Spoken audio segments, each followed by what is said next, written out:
Patay sa pamamarilang isang tricycle driver sa Davao City. Away sa kapitbahay at toda ang tinitignan motibo sa krimen. Nasa frontline balitang yan si Bril Montalvo.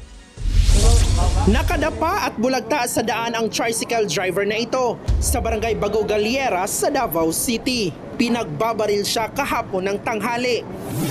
Kinilala ang 37 taong gulang na biktima na si Ken Roger Pisa. Base sa investigasyon, pauwi na sana ang biktima matapos sunduin sa eskwelahan ang 8 taong gulang niyang anak. Pero bigla siyang pinaulanan ng bala nang hindi pa nakikilalang riding in tandem.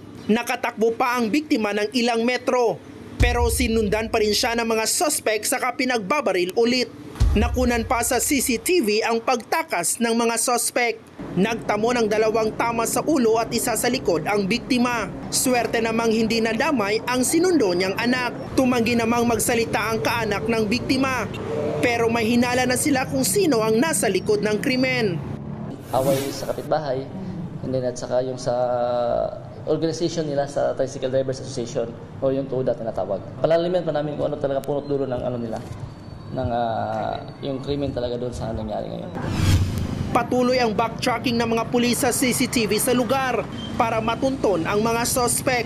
Nagbabalita mula sa frontline, Bril Montalvo, News 5. Mga kapatid, Jiggy Manikad po, iba na ang may alam at may pakialam sa panahon ngayon. Para sa konkreto, kumpleto at komprehensibong balitaan sa frontline, mag-follow at mag-subscribe sa social media pages ng News 5.